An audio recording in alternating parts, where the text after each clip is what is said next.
Continuing with our lesson on transformations of quadratic functions, 8.3.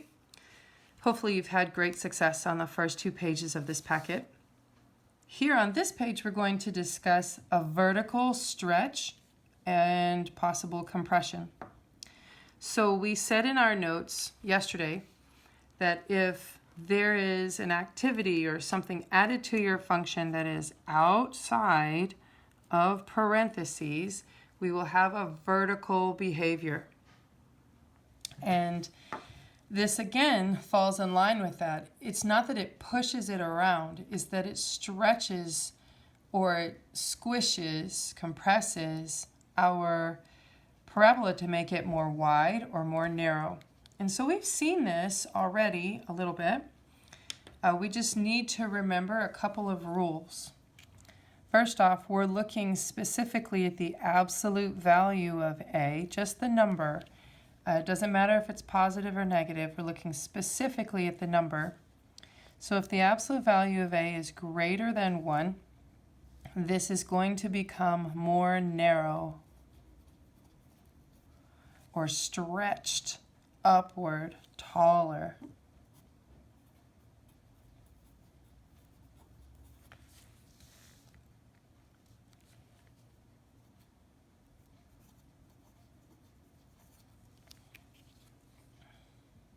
All right, stretched upward.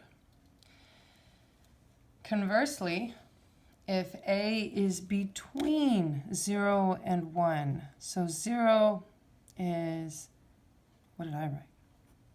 I wrote it backwards. 0 is less than the absolute value of a, which is less than 1. So that number a is like 1/2 or 4/7 or 7/8. Something between 0 and 1. This is going to be wide. Another word for wide is compressed or pushed, so it's more flattened out.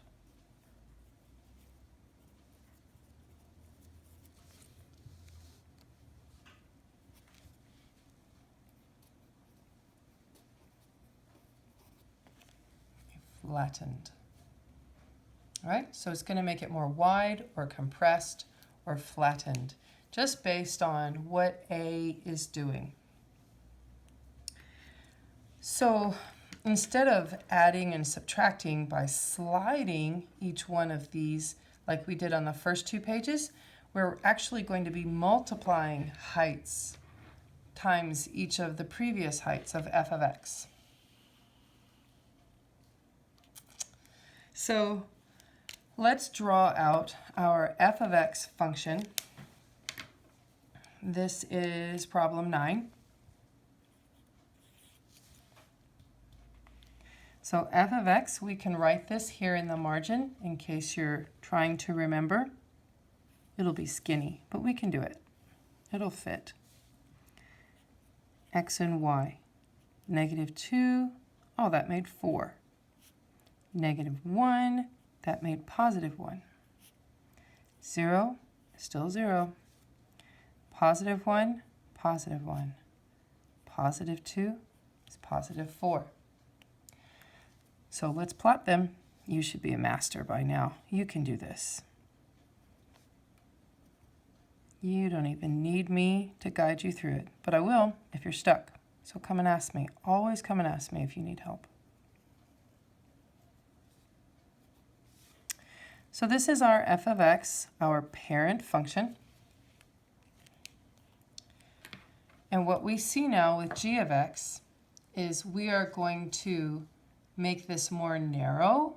We are going to multiply each height times 3. So that means most of our heights probably won't fit onto our graph. Again, we can extend or elongate our graph.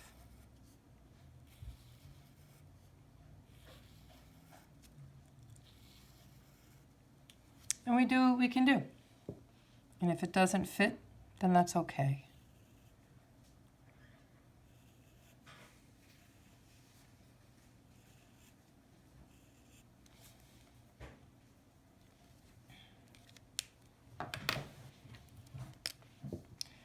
So our g of x table, if we were to write it out,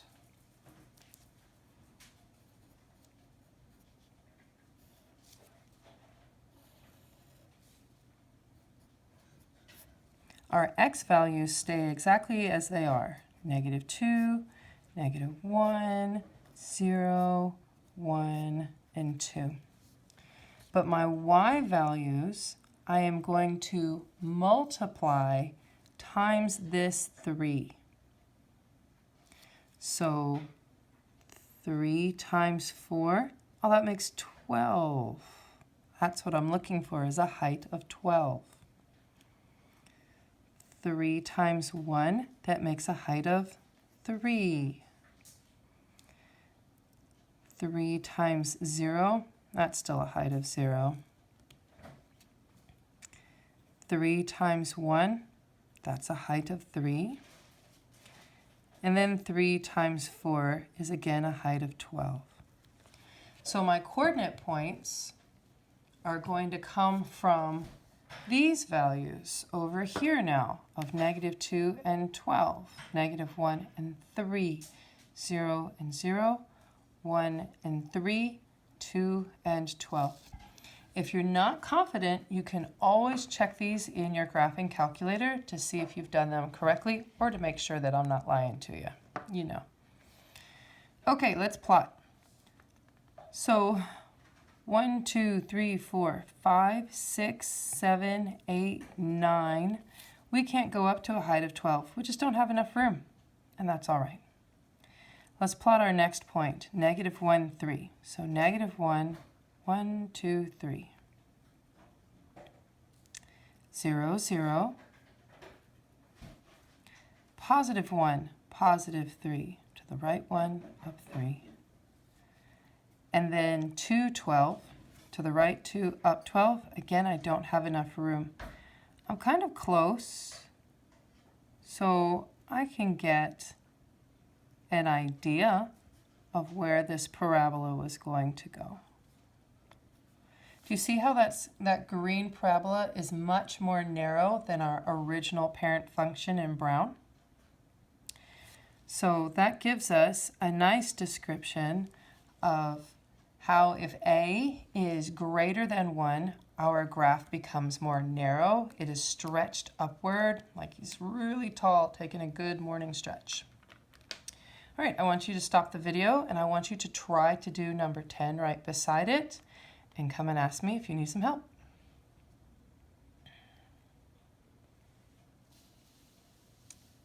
Let's look at number 11 together. This one's kind of different. Here we're discussing a reflection across the x-axis. This is very important to remember which axis is your x-axis. So, number 11, here is my x-axis. If I'm reflecting across my x-axis, that means I'm going to flip this downward. So everything that went up is just going to come down. That's all that's going to happen.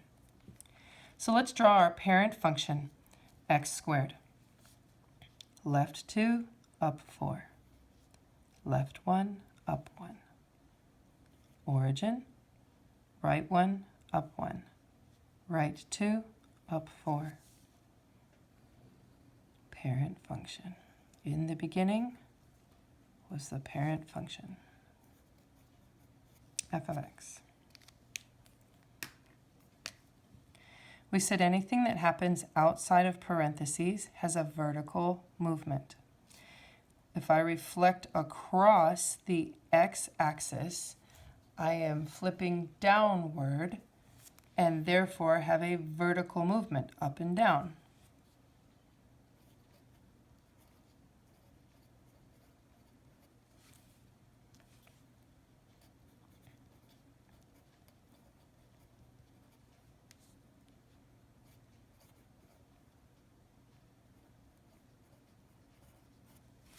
Flip downward. So everything that was up goes down. Again, I can, if I want to, draw a new t-table, but I don't have to. So where I had gone up 4 units, let's go down 4 units. I had gone up 1 unit, let's go down 1 unit. The origin didn't go anywhere, so it doesn't have anywhere to go, nothing to reflect across. I had gone up 1 unit, let's go down 1 unit. And I had gone up 4 units, let's go down 4 units.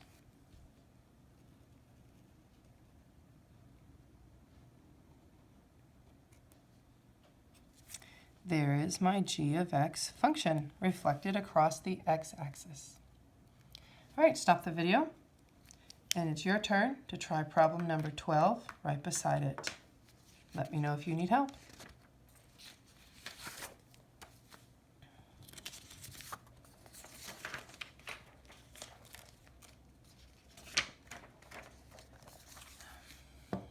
Welcome back.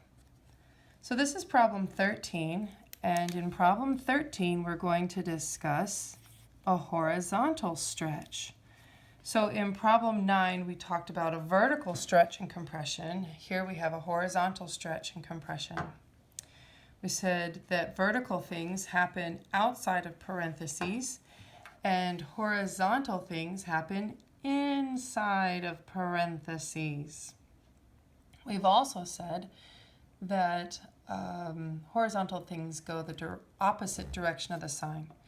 So here it's not so much the direction, it's our vocabulary, which is just strange. So let's see how to write this. Again, I'm looking at the absolute value of A. Sometimes this is written as A, sometimes this is written as B. That's okay. It's more important of where is it located. If A is greater than 1, this is going to be a compression.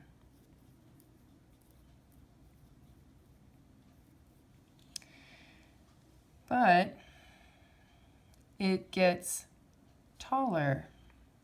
It gets more narrow.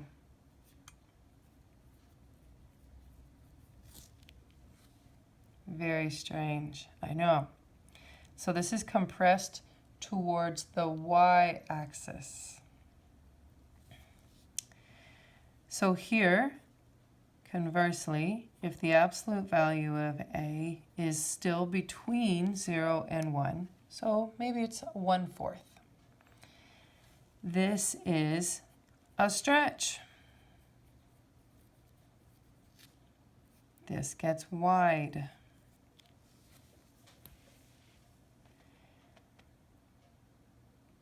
Yeah, it's weird. It's weird. The behavior is the same, but the vocabulary has changed. So come to me and we'll talk about why this is if you're having trouble rationalizing it in your head. As always, check it on your calculator to make sure that you are plotting your information correctly. This is new on the state tests, so I think you're going to be okay if you can work it through your calculator to help you. So, problem 13, let's graph our parent function. Left 2, up 4. Left 1, up 1. Center, origin. Right 1, up 1. Right 2, up 4.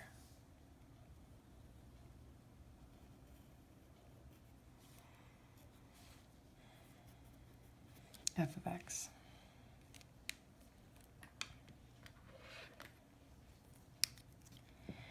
Now for this g of x, it actually is, I think, very helpful to make a t-table because you're having to work through some things in your brain that is not easily done just in your head.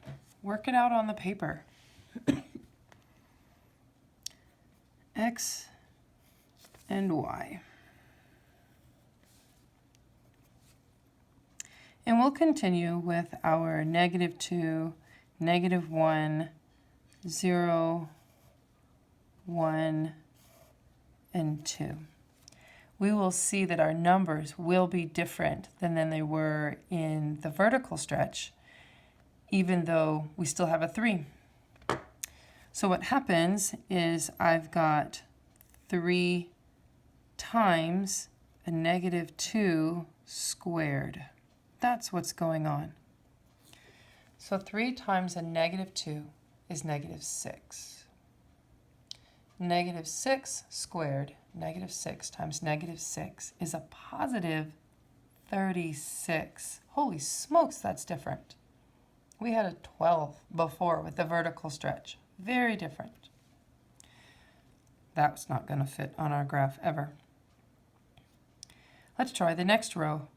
3 times a negative 1 squared.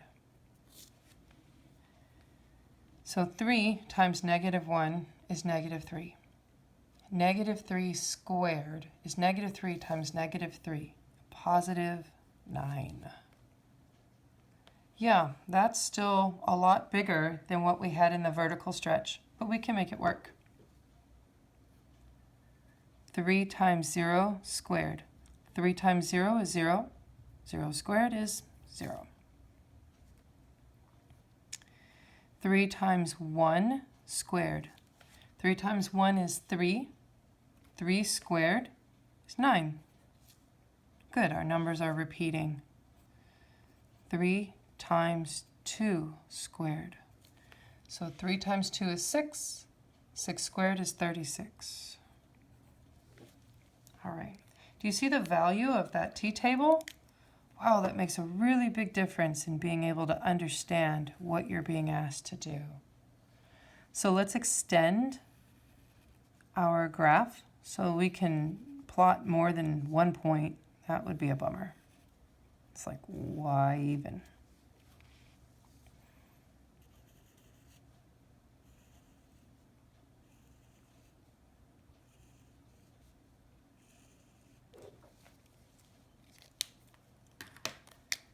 All right, negative 2, 36. There's no way I can plot that. That's humongous. Negative 1, 9. We can plot that now. Left 1, up.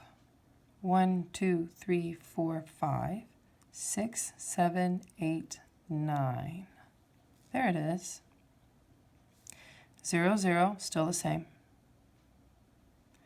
Positive 1, 9. 1, 2, 3, 4, 5, 6, 7, 8, 9. And 236. It's not going to happen. So this is very squished, very compressed, very pushed towards the y-axis. This is our new function, g of x, right there. Okay? It's different, very different. And it will take you a little bit to get used to it, but it's okay. Making this t-table, with the steps showing, very big help. So please pause the video and try number 14 right beside it, and come and talk to me if you need some help.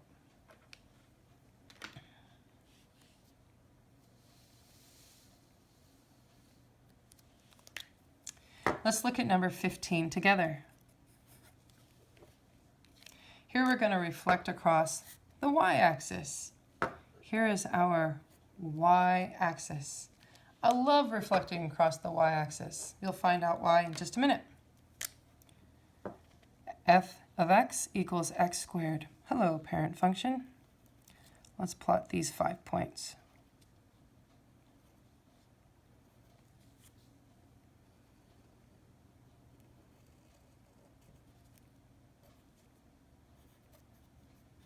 There they are.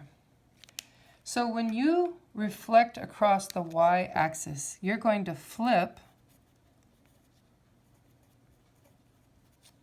across it.